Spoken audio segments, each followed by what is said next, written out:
Assalamualaikum warahmatullahi wabarakatuh. Yang saya hormati Bapak Ibu Asesor Penilai Sertifikasi Dosen tahun 2025.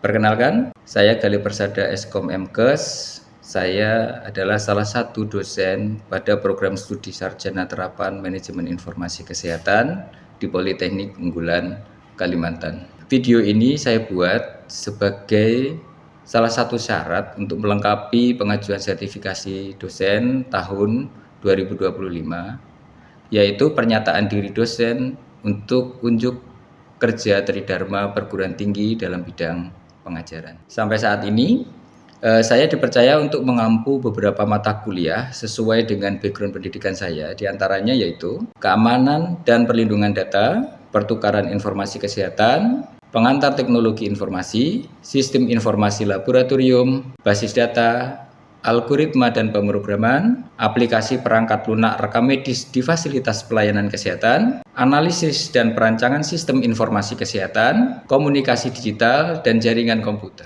Pada kesempatan ini, saya memaparkan mata kuliah inti di program studi Sarjana Terapan Manajemen Informasi Kesehatan, yaitu analisis perancangan sistem informasi kesehatan, di mana mata kuliah ini adalah mata kuliah 3 SKS yang terdiri dari 2 SKS praktikum dan 1 SKS teori. Dalam pelaksanaan perkuliahan, saya menggunakan metode DIA atau Delivery, Interaction, dan Assessment. Deskripsi singkat mata kuliah ini bisa saya sampaikan sebagai berikut. Di mata kuliah ini mempelajari tentang analisis kebutuhan sistem informasi, konsep pengembangan sistem informasi, rencana aliran data dalam rekam medis, rancangan aliran data dalam rekam medis elektronik, UML dalam rekam medis elektronik, rancangan ERD, struktur basis data, serta UI UX design.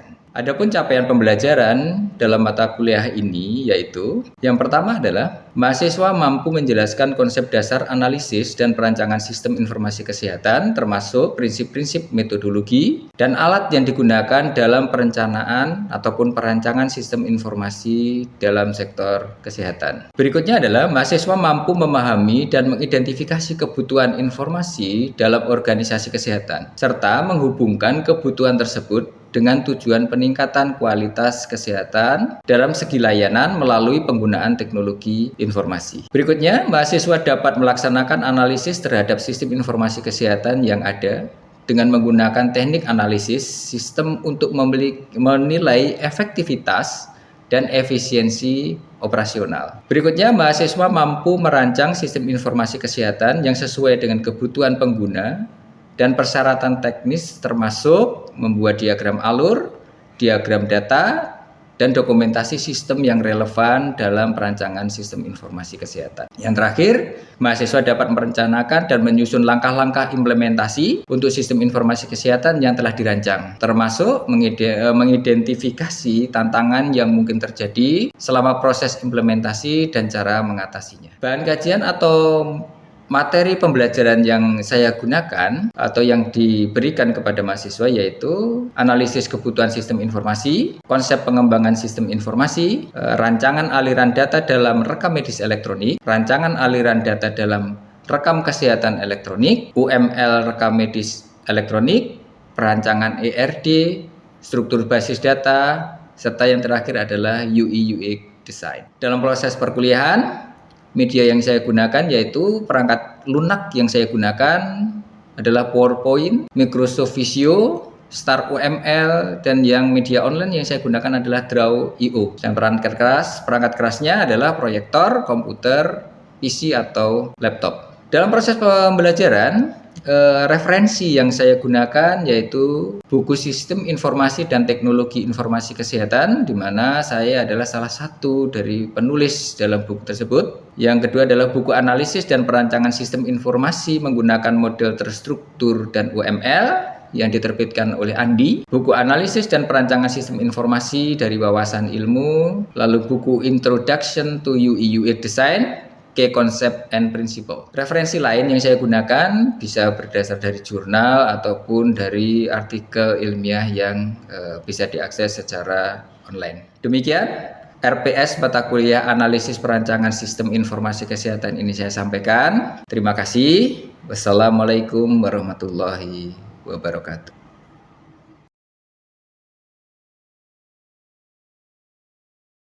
Assalamualaikum warahmatullahi wabarakatuh. Untuk video unjuk kerja Tridharma Perguruan Tinggi dalam bidang pengajaran bisa disaksikan dalam video berikut ini. Assalamualaikum warahmatullahi wabarakatuh. Waalaikumsalam. Bertemu kembali ya untuk mata kuliah Analisis Perancangan Sistem Informasi Kesehatan. Sekarang kita mau masuk ke pertemuan ke-6 ya. Baik, sebelum kita mulai perkuliahan kita, langkah baiknya kita berdoa dulu menurut agama dan kepercayaan masing-masing. Baik, saya pimpin dan berdoa mulai.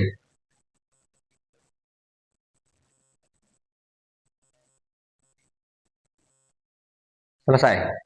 Sore ini kita pertemuan ke-6 yang sebelumnya sudah pertemuan yang lalu kita sudah mengajarkan atau kita sudah belajar masalah DFD. Nah, sekarang kita akan belajar tentang UML. Ya, baik, sebelum kita mulai pembelajaran, saya akan menyampaikan capaian pembelajarannya. Jadi capaian untuk pembelajaran UML di sini yaitu adalah mampu memahami konsep Unified Model Language atau UML yang penerapannya dalam sistem rekam medis elektronik. Jadi UML nanti akan diterapkan pada sistem rekam medis elektronik. Lalu menyusun diagram UML termasuk diagram use case untuk menggambarkan interaksi penggunaan dengan sistem rekam medis elektronik serta mengevaluasi kesesuaian diagram UML dan use case dengan kebutuhan sistem informasi kesehatan. Ini adalah capaian pembelajaran yang nantinya akan dicapai. Berikutnya adalah kemampuan akhir yang direncanakan. Jadi harapannya nanti setelah mempelajari ini Anda bisa memahami konsep dari UML dan penerapannya dalam sistem rekam medis elektronik. Lalu yang kedua, Anda mampu menyusun diagram UML termasuk diagram use case untuk menggambarkan interaksi pengguna dengan sistem rekam medis elektronik. Lalu mampu mengevaluasi kesesuaian UML dan diagram use case dengan kebutuhan sistem informasi kesehatan. Itu adalah kemampuan akhir yang direncanakan nanti itu. Harapannya Anda setelah mempelajari UML ini bisa menguasai itu semua. Sekarang kita masuk ke inti dari materi kita, yaitu UML, ya nanti khususnya nanti use case ya. Jadi sekarang apa itu UML? UML itu adalah bahasa standar ini yang saya berikan hitam ya. Ini adalah kata kuncinya. Bahasa standar yang digunakan untuk mendokumentasikan, menspesifikasikan, membangun sistem perangkat lunak. Ini adalah UML. Lalu gunanya apa? Gunanya adalah memberikan seperangkat notasi grafis yang digunakan untuk membuat representasi visual dari struktur dan perilaku sistem perangkat lunak. Maksudnya apa? Jadi untuk membangun sebuah sistem itu kita akan menggambarkan dalam bentuk notasi-notasi. Ya, ada notasinya nanti ada notasi oval, ada aktor bentuk manusia. Nah nanti interaksinya seperti apa? Aktor dengan use case-nya ataupun perilaku yang ada di sistem tersebut. Jenis-jenis diagram UML, diagram use case sampai dengan diagram kolaborasi. Nah, khusus hari ini kita akan belajar pada use case diagram. Ya, pada use case diagram kita akan belajar di sini. Apa sebenarnya use case diagram di situ? Nah, use case sendiri ini adalah bagian dari UML. Makanya masuk dalam bagian ini kan. Bagian dari UML yang digunakan untuk menggambarkan interaksi antara aktor, pengguna atau sistem eksternal dengan sistem dan sistem dalam fungsi atau use case yang disediakan sistem tersebut. Jadi misalkan gini, misalkan ada input data pasien. Input data pasien itu aktornya siapa? Gitu ya. Jadi use case-nya adalah input data. Nanti aktornya petugas rekam medis. Misalkan seperti itu. Itu penjelasannya. Definisi singkatnya, use case diagram adalah representasi visual yang menggambarkan siapa saja aktornya yang berinteraksi dengan sistem dan apa saja yang mereka lakukan. Ya, yang dilakukan apa itu use case-nya terhadap sistem tersebut. Jadi sistem informasi kesehatan atau sistem informasi rumah sakit nanti ada apa saja yang dilakukan di dalam, nanti siapa yang melakukan. Itulah yang dinamakan use case. Notasi gambarnya seperti ini.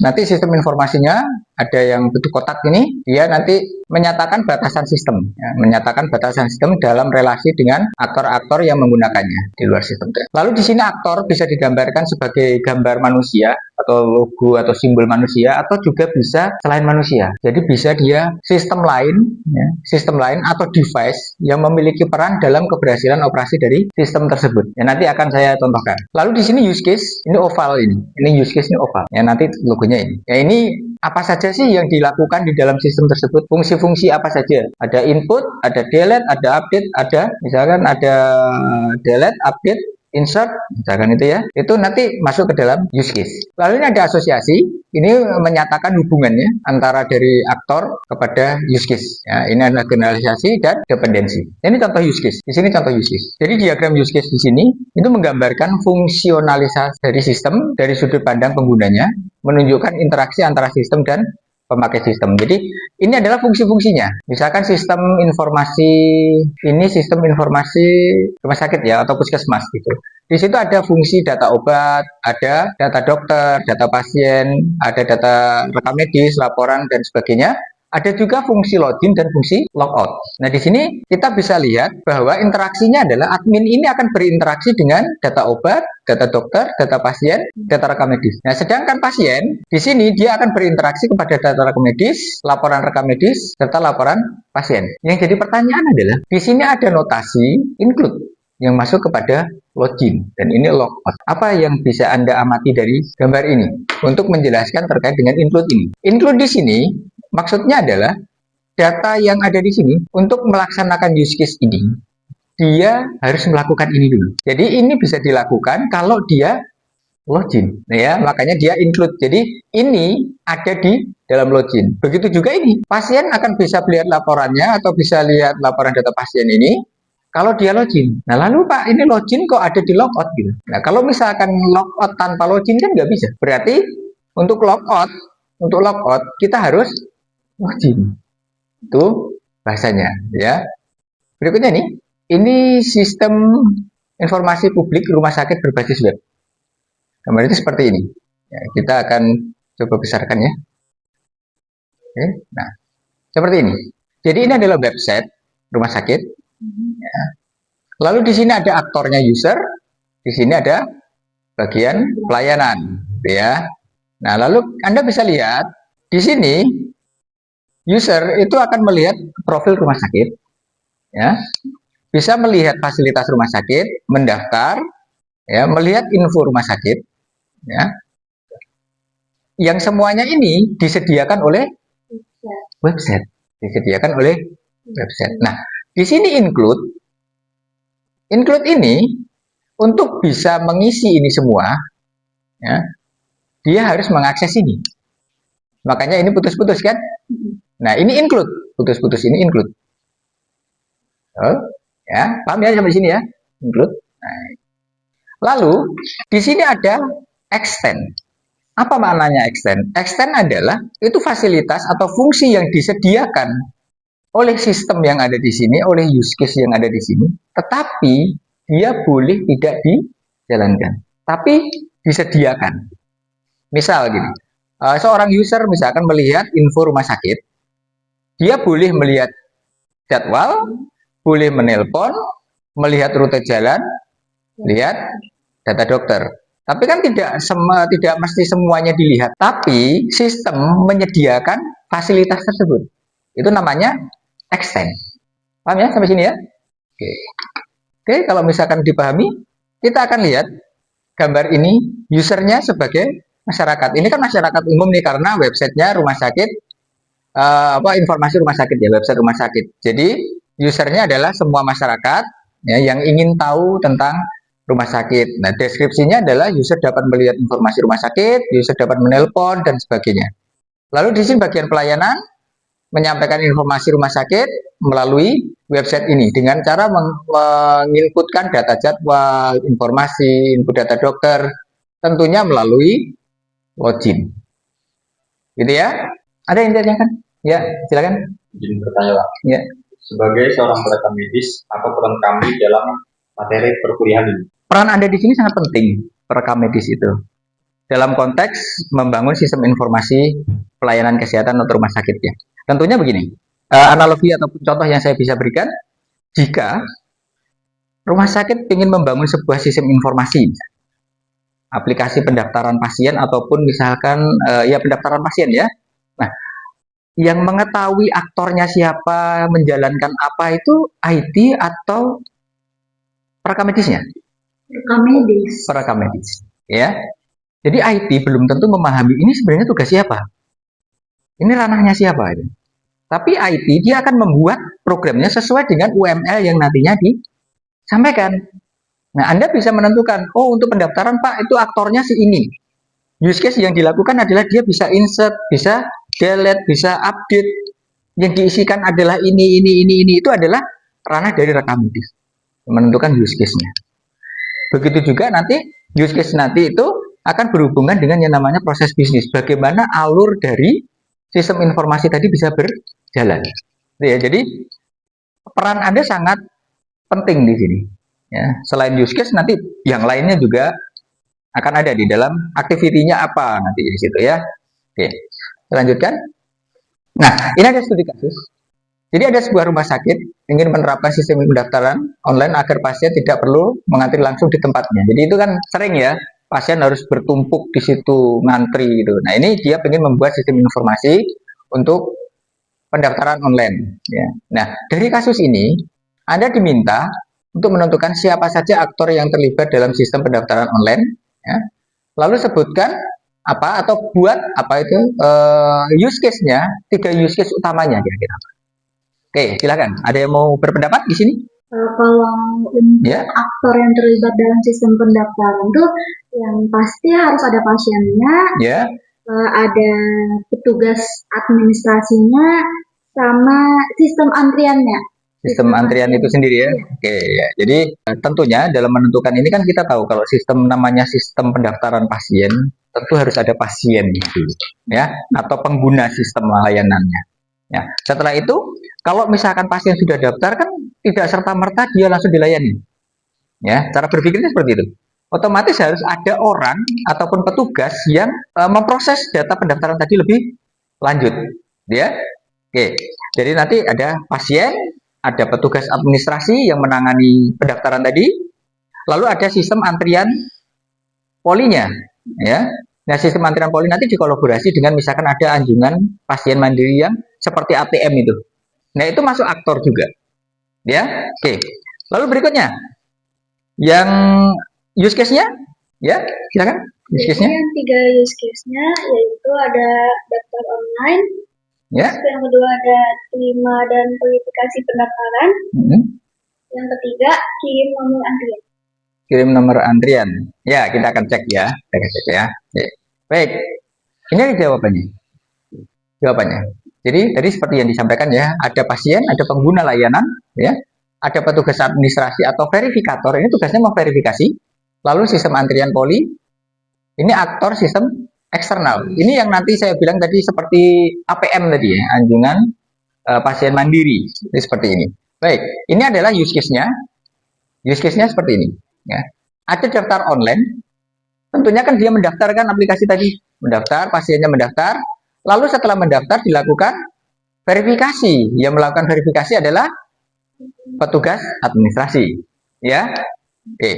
Lalu setelah dilakukan verifikasi akan ada proses yang namanya kirim nomor antrian. Itu ya. Oke. Nah, ini sudah saya gambarkan. Gambarnya adalah seperti ini. Nah, jadi prosesnya adalah ini pasien, dia akan daftar online, lalu setelah daftar online dia diterima, lalu dilakukan verifikasi di sini ya. Nah, setelah diverifikasi, yang memverifikasi adalah petugas, di sini akan mengirimkan nomor antrian. Nomor antrian tadi dikirimkan ke sistem antrian online. Di sini adalah aplikasi lain ya di poliklinik tersebut. Nah, lalu juga bisa mengirimkan nomor antrian ini kepada pasien, baik melalui sistem WhatsApp ataupun SMS. Nanti kita akan coba menggambarkan ini ya. Nah, lalu pertanyaannya bagaimana Pak cara gambarnya ini? Kan? Nah, oke. Untuk menggambar ini, saya sambil duduk ya untuk menggambar ini. Oke. Untuk menggambar ini, saya Enso dulu. Oke. Kita bisa menggunakan aplikasi yang namanya RS Studio. Ya, ini ya. Misalkan ini seperti ini, fotonya seperti ini.